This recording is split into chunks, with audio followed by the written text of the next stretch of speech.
सलाम साथियों, आप देख रहे हैं हिंदुस्तानी मीडिया। मैं आसिफ कामरान। हाल ही में बिहार की राजधानी पटना में एक बड़ा कार्यक्रम हुआ जिसका नाम था वक्फ बचाओ दस्तूर बचाओ। इसे इमारत शरिया ने आयोजित किया था। इस कार्यक्रम में सिर्फ बिहार से ही नहीं बल्कि दूर दूर से लाखों लोग आए थे। सब अपनी ज़मीनों और देश के संविधान को बचाने के लिए एक साथ खड़े हुए थे। इस खास मौके पर कई मुस्लिम संगठनों के लोगों के साथ साथ बड़े नेता भी मौजूद थे। इनमें कांग्रेस के राज्यसभा सांसद और मशहूर शायर इमरान प्रतापगढ़ी, जन अधिकार पार्टी के मुखिया पप्पू यादव और बिहार विधानसभा के विपक्ष के नेता तेजस्वी यादव भी शामिल थे। पटना के गांधी मैदान में हुई इस बड़ी सभा में सभी वक्ताओं ने मिलकर भारत सरकार को यह बताने की कोशिश की कि वक्फ की ज़मीनों या संविधान के नियमों से कोई छेड़छाड़ बर्दाश्त नहीं की जाएगी।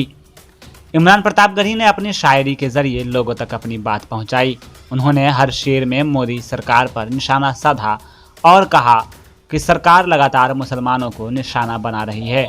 आइए सुनते हैं इमरान प्रतापगढ़ी ने क्या कुछ कहा। मुझे पता है नया पाने की चाहत में पुराना छूट जाता है, नया पाने की चाहत में पुराना छूट जाता है। तुझे अपनाऊं तो मुझसे जमाना रूठ जाता है। मोहब्बत पढ़ने लिखने में बहुत आसान है, लेकिन मोहब्बत को निभाने में पसीना छूट जाता है। हमी को कातिल कहेगी दुनिया, हमारा ही कत्लेआम होगा। हमी को कातिल कहेगी दुनिया, हमारा ही कत्लेआम होगा। हमी कुएं खोदते फिरेंगे, हमी पे पानी हराम होगा। हमारे आबाओ अजदाद की दान की हुई जमीनें दिल्ली में बैठी हुई सरकार, दिल्ली का हाकिम लूट करके अपने धन्ना से दोस्तों को देना चाहता है। इसलिए यह बिल लेकर के आया गया है। पूरे मुल्क में इस बिल के खिलाफ एहतजाज हो रहा है। देश की पार्लियामेंट में आपने देखा, हम सारे लोगों ने इस बिल के खिलाफ लगातार लड़ाई लड़ी, लेकिन नंबर उनके पास है, इसलिए यह बिल पास हो गया। अब लड़ाई सड़कों पर लड़नी है।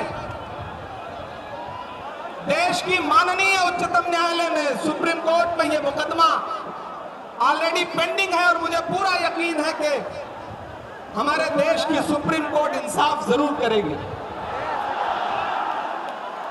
महान बादशाह सिकंदर ने जब यूनान फतेह किया तो जीत का जश्न मनाने के लिए वो शहर की सड़कों पर निकला, तो उसने देखा कि पूरा शहर जश्न मना रहा है, लेकिन एक फकीर इंसान सड़क के किनारे बेसुध होकर के सो रहा है। सिकंदर को गुस्सा आया।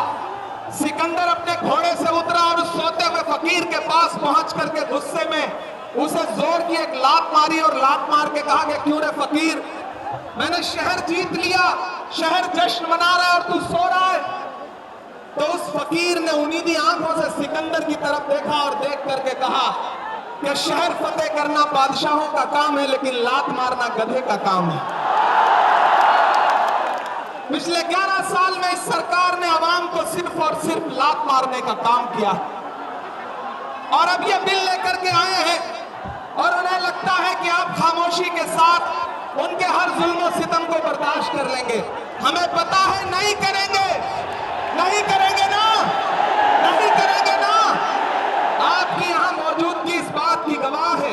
मुझे पता है धूप बहुत ज्यादा है, इसलिए हजारों की तादाद में लोग दरख्तों के नीचे किनारे बैठे हुए हैं, वो बीच में नहीं आए, लेकिन फिर भी आज पूरा पटना, पूरा बिहार जाम हो चुका है। लोग लाखों की तादाद में घर से निकल करके आए हैं। मैं सलाम करता हूं आपकी जिंदा दिली को, आपकी मोहब्बत को। फैसल रहमानी साहब के एक बुलावे पर मैं उनको भी सलाम कर रहा हूं। ये जो नई नस्ल है ये पानी की तरह बह रही है, मैं इस नई नस्ल के बहने को भी सलाम करता हूं। बहुत तकरीर नहीं करनी है, बस इतना कहना है कि नहीं, ऐसा नहीं होगा, कभी ऐसा नहीं होगा, कभी ईमान का कुरान का सौदा नहीं होगा। बिहार वालों, बताना, दिल्ली तक अपनी आवाज पहुंचाना कि नहीं, ऐसा नहीं होगा, कभी ऐसा नहीं होगा, कभी ईमान का कुरान का सौदा नहीं होगा। हमें तुम कत्ल कर दो शौक से मंजूर है, लेकिन शरीयत के किसी मुद्दे पे समझौता नहीं होगा। एक आखिरी बात आपसे कह रहा हूं साथियों, आप एक चीज जहन में बिठा के रखना कि अगर यह बिल लोकसभा में आया और इसकी हिमायत में अगर 250 से ज्यादा वोट पड़े, 288 वोट पड़े, तो इस बिल की मुखालफत में लोकसभा में 232 वोट पड़े। लोकसभा में मुसलमान सांसद सिर्फ 24 हैं, तो 200 से ज्यादा इस देश के हिंदू भाई, दलित भाई, सिख भाई, ईसाई भाई जो मेंबर ऑफ पार्लियामेंट हैं, वो लोकसभा में रात के 3:30 बजे तक इस बिल के खिलाफ वोट कर रहे थे और आपसे कह रहे थे कि हम आपके साथ खड़े हैं। ये है इस मुल्क की गंगा जमुनी तहजीब। यह जो लहराता हुआ तिरंगा है, इस तिरंगे में जो आपका रंग है और जो उसके ऊपर अमन का रंग है, भाईचारे का रंग है, उसके ऊपर भी जो रंग है, ये तीनों रंग मिलकर कह रहे हैं कि ये मुल्क नरेंद्र मोदी जी की जागीर नहीं है, ये मुल्क हिंदुस्तान के हर इंसान का है, हर इंसान का है। और हम अपने आबाओ अजदाद की जमीनों को बचाने के लिए, खानकाहों को बचाने के लिए, इबादत गाहों को बचाने के लिए, कब्रिस्तानों को बचाने के लिए जो कुर्बानी जरूरी होगी वो कुर्बानी देंगे। हम सड़कों पर बैठेंगे। मैं सरकार से कहना चाहता हूं कि जमहूरियत अकड़ से नहीं चलती है जिल्ले इलाही, जमहूरियत इस किताब से चलती है। यह जो संविधान है जिसे डॉक्टर बाबा साहब अंबेडकर ने अपने खून पसीने से लिखा था, इस किताब से मुल्क चलेगा, किसी की अकड़ और जिद से नहीं चलेगा। नरेंद्र मोदी जी, आपको यह समझना पड़ेगा। वहीं जन अधिकार पार्टी के मुखिया पप्पू यादव ने भी इस मंच से सरकार को खूब घेरा। उन्होंने वक्फ की संपत्तियों पर हो रहे कब्जे और मुसलमानों के अधिकारों के हनन पर अपनी गहरी चिंता जताई। इस मौके पर पप्पू यादव ने लोगों से क्या कुछ कहा, सुने।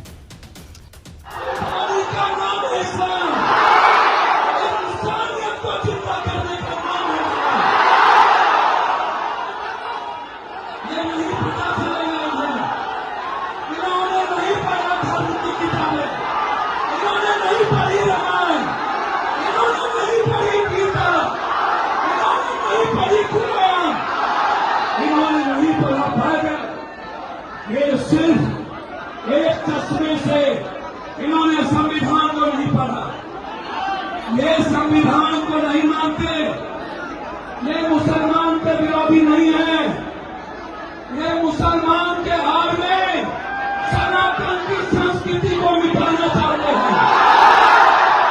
ये मुसलमान के नाम में दलित आदिवासी के अधिकार को छीनना चाहते हैं। कहीं पे निगाह है, कहीं पे निशाना, ये मुसलमान का कुछ नहीं ला सकते। जिसका इतिहास हजरत हुसैन का हो, उन्हें नहीं पता कुर्बानी का इतिहास बहुत बड़ी ताकत है। याद रखना, वो लोग जो लोग नहीं जानते, ये हिंदू राष्ट्र की बात नहीं है। राष्ट्रीय जनता दल के युवा नेता और बिहार विधानसभा में विपक्ष के नेता तेजस्वी यादव भी इस कार्यक्रम में आए और उन्होंने सरकार पर जोरदार हमला बोला। उन्होंने वक्फ की संपत्तियों की सुरक्षा और संविधान को बचाने के लिए सबको एक होने को कहा। आइए सुनते हैं तेजस्वी यादव ने क्या कुछ कहा है। ये तानाशाही जिस प्रकार से सरकार चला रही है, देश को तोड़ने का काम कर रही है, लोकतंत्र को खत्म करने का प्रयास किया जा रहा है, संविधान को खत्म करने का कोशिश किया जा रहा है। हम लोग संविधान के मानने वाले लोग हैं, गंगा जमुनी तहजीब को मानने वाले लोग हैं और किसी भी कीमत पर हम लोगों का प्रयास है कि ये बिल पास ना हो। चाहे जेपीसी की टीम बिहार आई हो, हमारे पार्टी के लोगों ने मजबूती ढंग से जेपीसी में बात को रखने का काम किया, इस बिल को जो है विरोध करने का काम किया। हम चाहेंगे कि जो लोग आज सत्ता में हैं उन लोगों को एहसास करना पड़ेगा कि भाई संविधान के खिलाफ अगर कोई बिल आए तो उसके खिलाफ सब लोगों को खड़ा होना होगा। लेकिन अफसोस कि कुछ दल ऐसे हैं जो सत्ता के लोभ में इस बिल का समर्थन देने का काम कर रहे हैं। इसकी कितनी भी निंदा की जाए वो कम है और आप सब लोगों को ज्यादा समय ना लेते हुए हम अपनी बात को जो है समाप्त करेंगे। लेकिन आप सब लोगों को ये उम्मीद दिलाते हैं कि हम लोग आपके साथ हमेशा खड़े हैं। इस लड़ाई में आप लोग अगर एक कदम चलिएगा तो हम लोग 4 कदम चलने का काम करेंगे और इस कानून को रोकने का काम करेंगे। आप सब लोगों का शुक्रिया। अगर एक होकर के हम लोग लड़े तो इंशाअल्लाह हम लोगों की जीत तय है और हम लोग संविधान को बचाने का काम करें। किसी भी कीमत पे नागपुरिया कानून को हम लोग लागू नहीं होने देंगे, नहीं होने देंगे। इनके एजेंडे को हम लोग चकनाचूर करेंगे और इस देश के संविधान, लोकतंत्र और भाईचारा को बचाने का काम करेंगे। आज मुसलमान बहाना है, इसके बाद हो सकता है सिख धर्म में चर्चों पर और धर्मों पर प्रहार किया जाएगा। किसको क्या पता ये करेंगे कि नहीं करेंगे, लेकिन इनकी साजिश देश को तोड़ने की है। इसलिए आपकी जमीन को हथियाने की जो लोग कोशिश कर रहे हैं, वक्त को जो लोग कंट्रोल करना चाहते हैं, कुछ अधिकारियों के हाथ में सौंपना चाहते हैं, ये हम लोगों को हरगिज़ कबूल नहीं है। जैसा कि आपने सुना, पटना के इस ऐतिहासिक कार्यक्रम में इमरान प्रतापगढ़ी, पप्पू यादव और तेजस्वी यादव जैसे नेताओं ने बड़े जोशीले अंदाज में सरकार पर तीखे हमले किए। इस कार्यक्रम में यह साफ हो गया कि बिहार में मुस्लिम समुदाय और संविधान को मानने वाले सभी लोग अपने अधिकारों और संविधान की रक्षा के लिए पूरी तरह से जागृत और एकजुट है। इस कार्यक्रम से जुड़ी हर छोटी बड़ी खबर पर हमारी नज़र बनी रहेगी। देखते रहिए हिंदुस्तानी मीडिया।